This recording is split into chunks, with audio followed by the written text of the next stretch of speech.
Vértebras cervicales. Tienen un diámetro transversal mayor que el diámetro anteroposterior y presenta algunos detalles distintivos. En los extremos laterales de su cara intervertebral superior se encuentran dos pequeñas eminencias, las apófisis unciformes. Tienen forma de gancho, que están dispuestas como una elevación semilunar de los bordes laterales.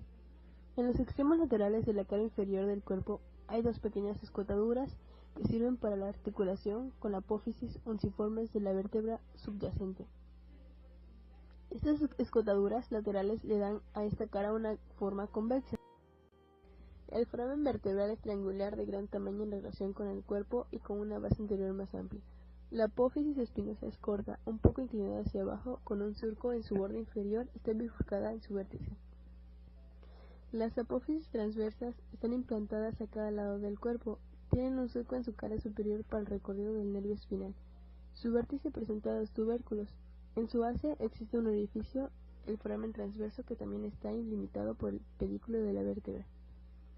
Apófisis articulares o zigapófisis son formaciones ubicadas en posición lateral al foramen vertebral y destinadas a la articulación.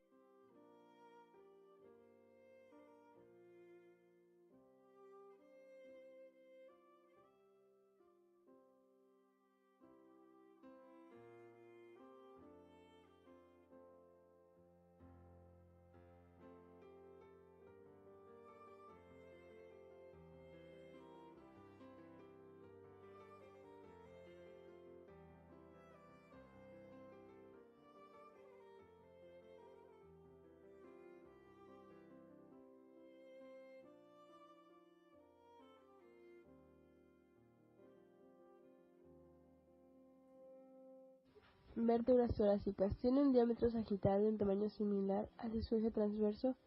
Las costillas se articulan con las vértebras torácicas. El cuerpo de las vértebras torácicas presenta en cada lado y cerca del extremo anterior del pedículo dos ositos costales articulares. El foramen vertebral es aproximadamente circular y más reducido que en otros niveles. Los pedúnculos unen el cuerpo vertebral a las apófisis articulares y a la apófisis transversa del lado correspondiente. Las apófisis transversas nacen por detrás del pedúnculo y se dirigen en dirección oblicua hacia el lateral y hacia atrás. Las apófisis articulares superiores orientan sus carillas hacia atrás y un poco hacia arriba y lateral. Las apófisis articulares superiores orientan sus carillas articulares hacia adelante y un poco hacia abajo y medial. Las láminas del arco vertebral son cuadriláteras, tan altas como anchas, dispuestas casi verticalmente.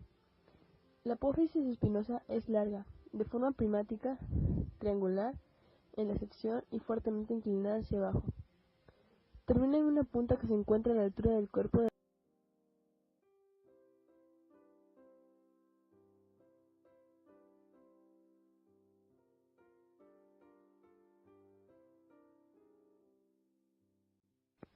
vértebras lumbares. El cuerpo de las vértebras lumbares es luminoso acorde a la mayor carga que soportan. El diámetro transverso es mayor que el diámetro anteroposterior. El foramen vertebral es triangular y de menor tamaño que en el nivel cervical. La apófisis espinosa es cuadrilátera gruesa orientada en dirección horizontal hacia atrás.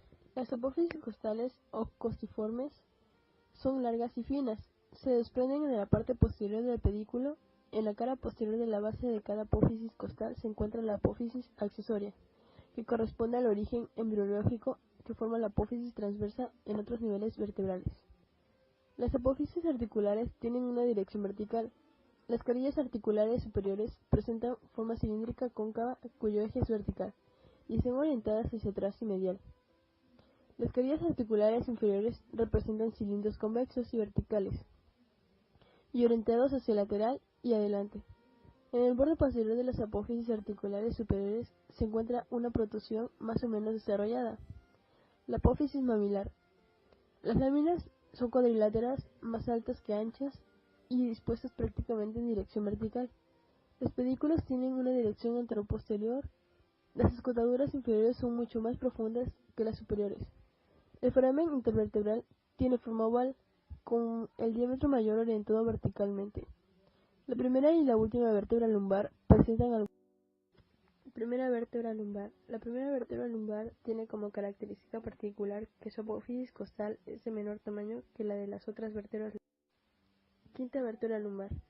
La última vértebra lumbar presenta en la parte anterior del cuerpo vertebral una mayor altura que en la posterior, debido a la oblicuidad de su cara inferior que se articula con la base del sacro. Esta forma de cuña del cuerpo vertebral determina en gran medida la curvatura de concavidad posterior entre la región lumbar y el sacro. Las apófisis costales son más gruesas que en las otras vértebras lumbares. Las apófisis articulares inferiores se encuentran más separadas entre sí.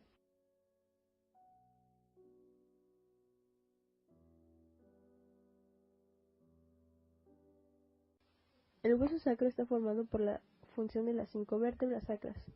Presenta una cara anterior cóncava y 4 líneas transversales del sacro, que representan la soldadura sinostosis de los cuerpos vertebrales. En los extremos de cada línea se ubican los forámenes sacro anteriores.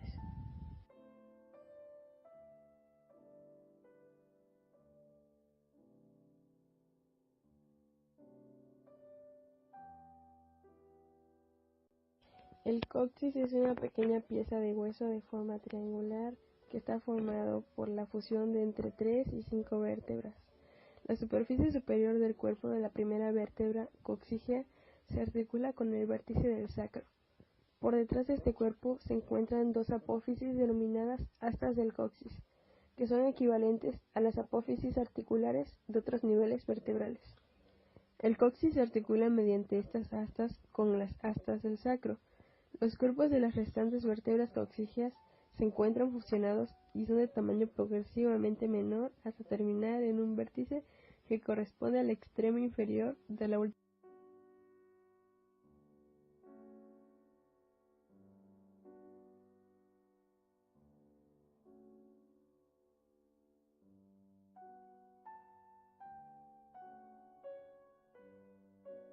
Articulaciones de la columna vertebral. Se empieza por las articulaciones craneovertebrales. Estas articulaciones se encuentran entre el occipital, el atlas y el axis, entre los cuales no hay disco intervertebral. Tienen como función principal permitir los movimientos de la cabeza.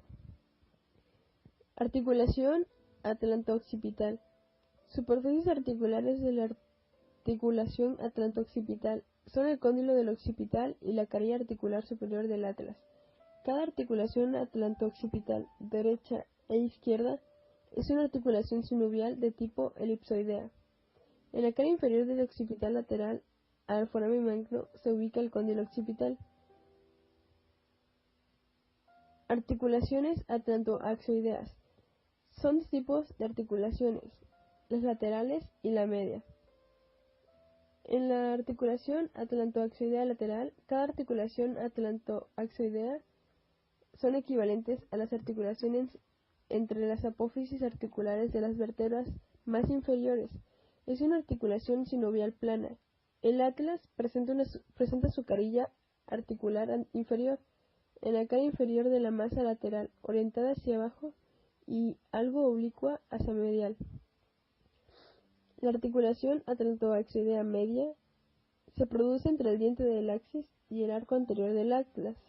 La disposición de las superficies articulares determina que el diente se configure con un pivote dentro de un anillo. En consecuencia,